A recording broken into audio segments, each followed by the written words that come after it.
Hi, welcome to another episode of Geek Shop. I'm Chetan. With me is my trusty sidekick, Chris. Say hi, Chris. Hey, young kids, stay in school. Yes, and don't do drugs. Well, What are you saying, Chris? it's Don't legal smoke. in Canada. Okay, don't smoke. Oh, wait. Sorry. Yeah. So, Chris, why do North American comics don't sell anymore? So, do you think that, first of all, let's establish, do North American comics not sell anymore, or do they, like, is this independent? Is it mainstream? What do you think's not selling? I would say in general, I would say independents, people like us don't count because our market's not there to, say we're mass produced everywhere and stuff like that. But in general, like comics market for, let's say, let's use the two examples, DC and Marvel for now, because they're the big two. So why don't they sell anymore? I think the problem I have with mainstream comic books in North America, and why I don't buy North American comics much anymore, is I know for a fact that characters aren't going to change. I know that you're not going to kill off Iron Man, although they did in the movie, but I know they're not going to kill Superman because they tried and then it failed.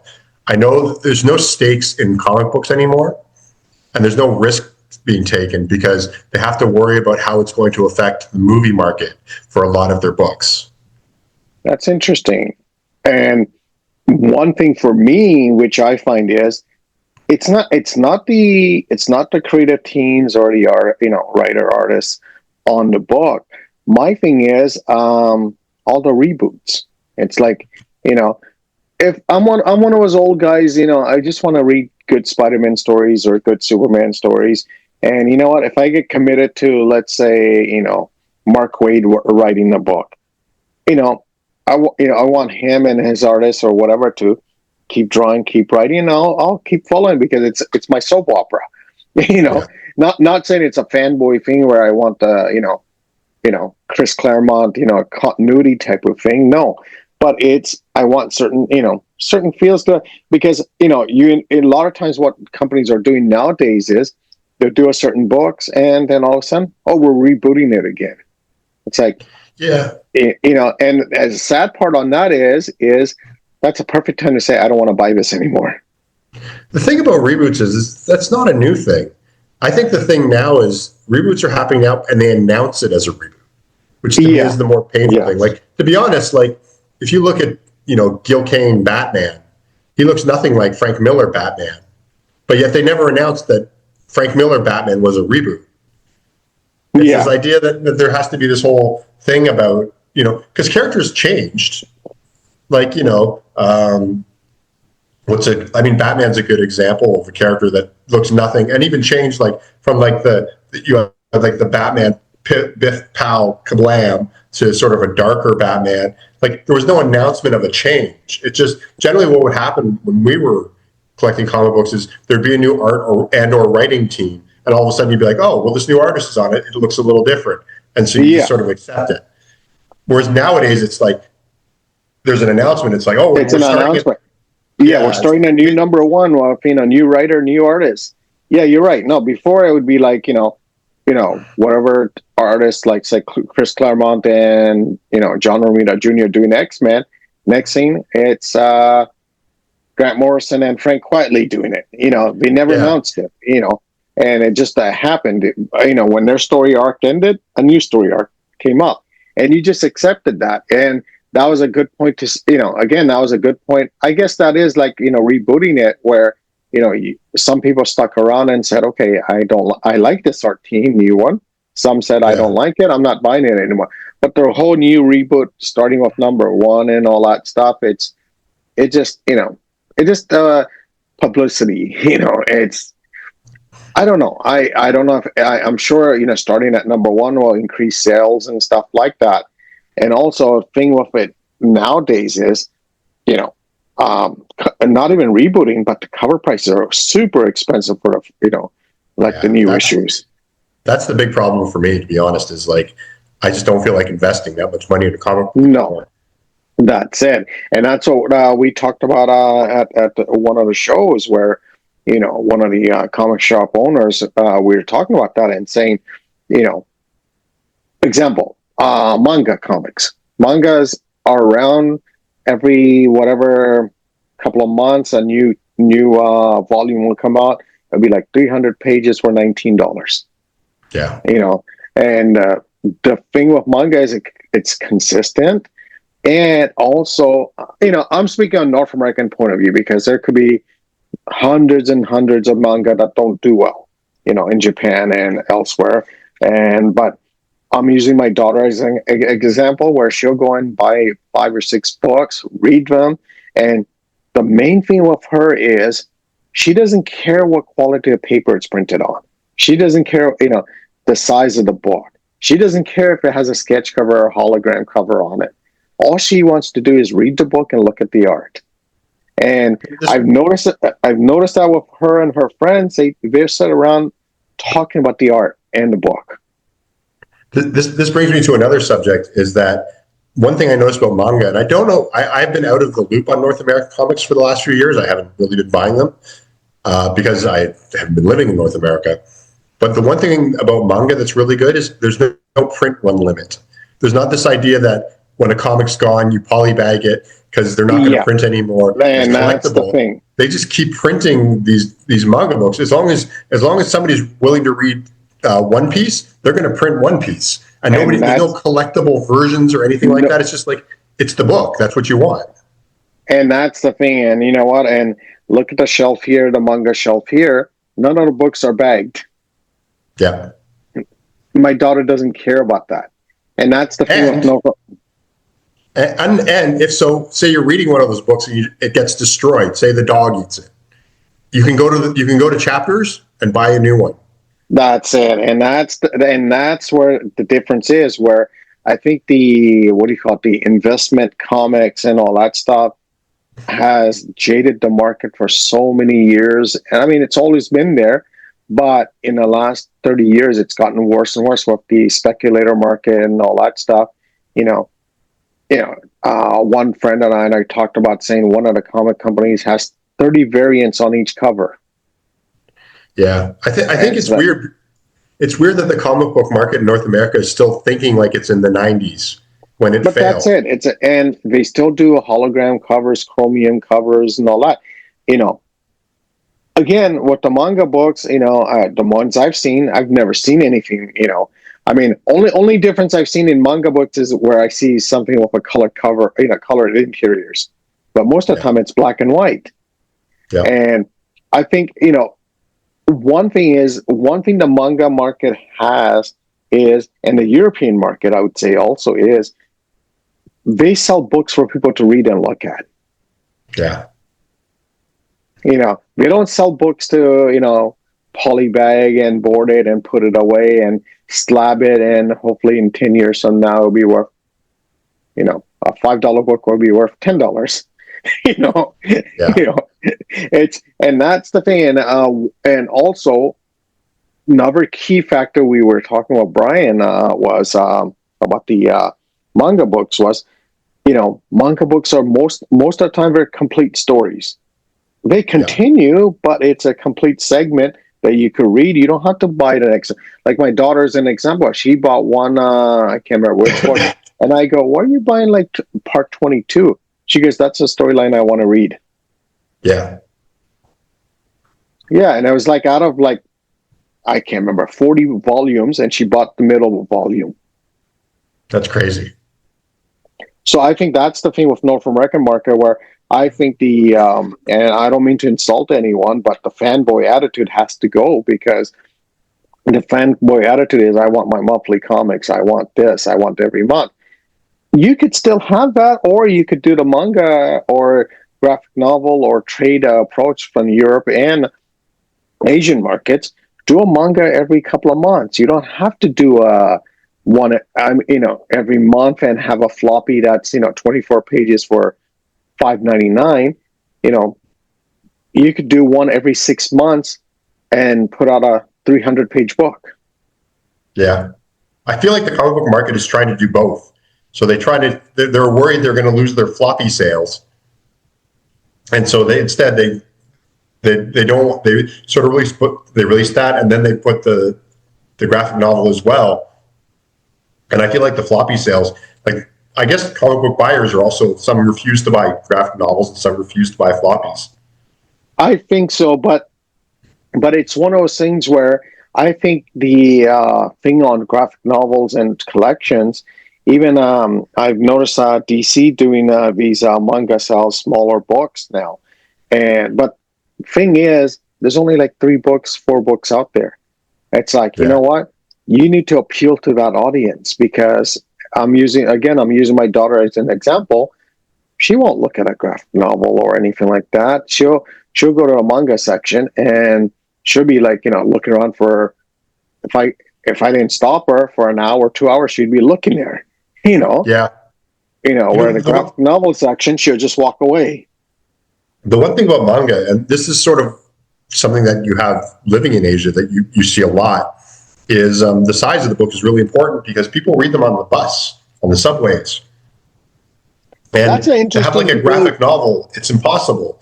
But the idea of having something portable is also kind of nice because, like, say you're going to work and you want to put it, have something to read. If it's a little bit smaller, it's a little bit easier to carry. And I think that that's one thing that a lot of I see a lot of the books behind you are these massive things. Even reading them in bed is difficult because it like falls on your face if you fall asleep. So I think the idea of creating a smaller book is a good idea in that respect too. See, I'm stuck in the middle because I'm old school where, I'll carry my, I'll carry this graphic novel, a book like this, and carry it under my arm or whatever, walk around with it, where I understand what the pocket sized books and stuff, it's like put it in your backpack or, put it in your pocket and walk around and stuff. I'm stuck in the middle because I see both points, for me, I'm the old school. Again, I'm calling myself a fanboy now. It's like I want the art larger and all that stuff. But I think a lot of I know from my daughter and her friends and all that stuff, they don't care about that. They look at the artwork in that small thing and they still appreciate it. Yeah, I think that, to be honest, I think most of the world is probably more like your daughter than you and even me. Like, I love the idea of looking up giant books. But on the other hand, we're interested in this for another reason. We're interested in this because we're like, we're interested in the artwork, we're interested in the process and everything like that. Most people aren't. Most people just want to see an interesting, fun story, flip through it. So I think that there's always going to be a market for people like us and, the diehard fans and the art lovers and things like that. But I just think that the North American market is focused too much on these art lovers. Basically, they focus too much on us. I think so, yeah. But think about this way, let's say modern times, a young Chris or young myself, if we were, let's say, 14, 15 years old, I think we would be hounding the manga shelves at the bookstores like crazy. Yeah. Way we were running around into comic shops and stuff and buying floppies and stuff. I think, we would be like my daughter and stuff like that. Like, hey, this is cool. That's cool. And, I think, and that's what I see with her every time I take her to a bookstore. I see, the appeal, the enthusiasm, what else? When she looks at the books and stuff going, that's what I had when I first walked into comic shops. It's like eyes open up and going, wow, this is a candy store. Yeah. And I hate to say, nowadays, most comic stores don't have that appeal anymore. No, it's weird. It's weird too because like bookstores are sort of becoming the new comic book stores. It is because that's what I was talking to Brian yesterday about, where one of the chains of bookstores, one in my area has maybe, let's say, maybe about 10 or so shelves like that of manga books. Well, we went to one other store and they had like 30, 40 shelves. Yep. Yeah. And it's like my daughter just went crazy looking at that stuff. Yeah, it's like it's the market now. It's the market, and I think with North American market, I think, it's one of those things where you want to please both audience and stuff like that. I understand that, but the younger crowd, you really have to grab them because you know they're just going to walk by. Like I said, my daughter, she'll walk by the graphic novel section. So then I have a question for you. If there was a way that they could increase the comic book market and make it huge again, like 90s, but without the fail, but they got rid of all the artist editions. Those don't exist anymore. They stopped making them. The big books. Would you be willing to give up that sacrifice? That's a tough one. That's a tough one. I would say, you know what? For me, as wanting to read books and stuff, I would say maybe yes, because you know what? I want more. I want to read a good Superman story. I want to read this, but I'm not going to buy a floppy every month at $4.99, $5.99, or $6.99 each month to read a story. I'd rather have a collection of it, and and honestly, I would say I don't care if it's in black and white. Yep. So you'd Yeah, be willing to get rid of all those special editions, all the stuff that we sort of were used to and growing up with, if all comics went manga style. No. What I would say, as an artist, I want to see the artist edition books that I have some here. I want to see that, but as a reader, that's where I'm lost at in the current market. So Yeah. I think the option, it's not the option of having both. Problem with the mainstream companies is they don't offer both. That's the problem. Yeah, they don't. They don't. The problem is they're offering artist edition. They're offering full color, full size hardcovers. Then soft covers, but they're even the soft covers are like $30-$40. Yeah. And it's that, first of all, and here's the worst part. It's printed on high glossy paper, full color. Those type of people people who would buy those books are who know the story, who know the artist and writer. Some new person's not going to buy that. Printed in black and white, smaller size for $19, $15. More people are willing to take that chance and read it because, again, it's the whole thing with comics. It's like, when comics were 99 cents each, I was buying like 20, 30 comics. Yeah. Because that was affordable, but, and even books that, sometimes I would go into a bookstore, comic shop or, corner store and stuff, and I would look at the books and go, well, this is interesting. Look for it interesting, and I'd buy it because it's the pricing also, and it was printed on cheap quality paper, the cheapest quality printing process, everything like that. It wasn't high-end printing.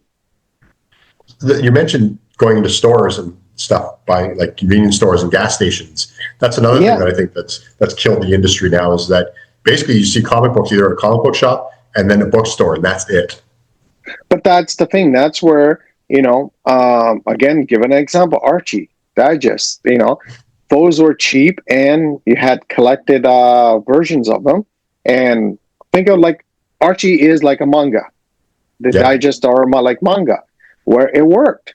And if DC and Marvel did that, where they printed books, I think the companies are too concerned about, printing on the best quality paper, best printing process.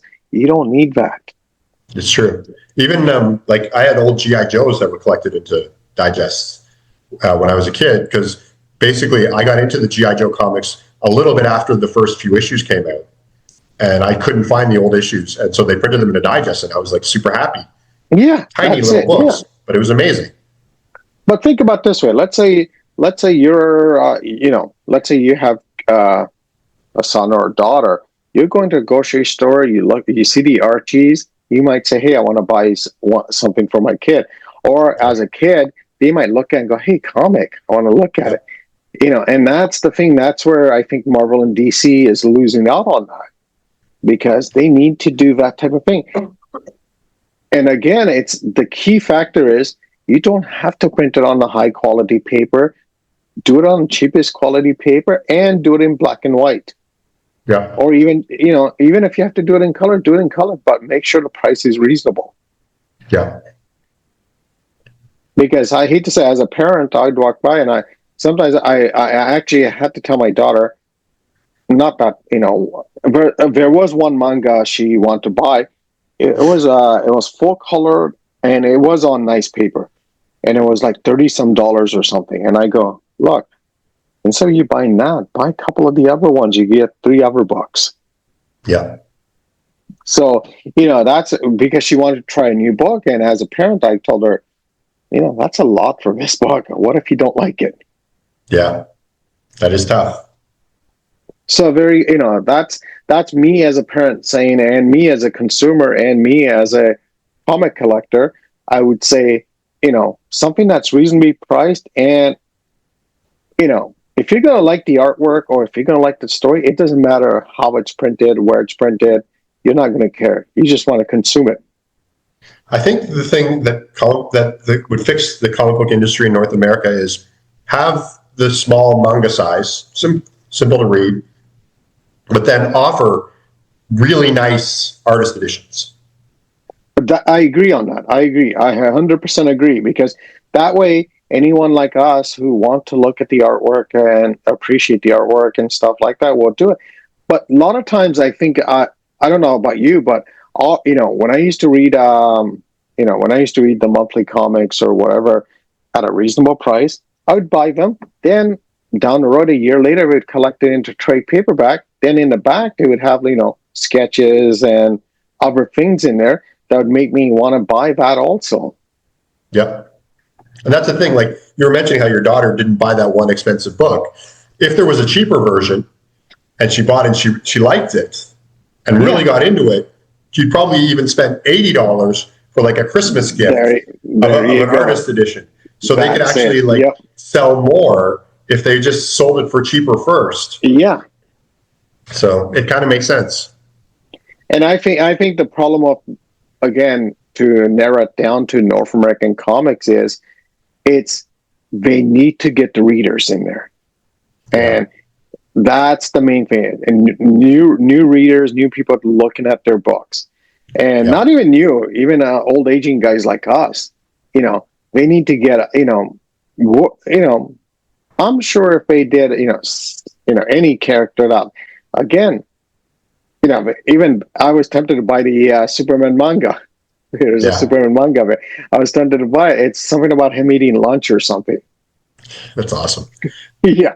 Again, it's, silly subject matter. It's something to do with Superman eating lunch or dinner or something like that. It's a 2-3 volume book. I saw it at the bookstore and I'm like, I'm tempted to buy this, but again, it's reasonably priced. And it's black and white. It's, later on, do black and white, prints. Later on, you could color it and sell it at, like you said, as an artist edition or something like that. Yeah. And, even the one thing about doing less expensive books too is also think about the idea of doing simpler stories. Like the idea of Superman eating lunch is a great story idea, but like, I feel like DC would never do it because he has to be fighting the big bad that's in the movie and this and that. Yeah. And that's the thing with North American attitude is they're not willing to take chances on that. It's like, like some of the manga books my daughter buys, she bought one on basketball. She's reading one on soccer, So, and she has zero interest in those sports, but she loves the books.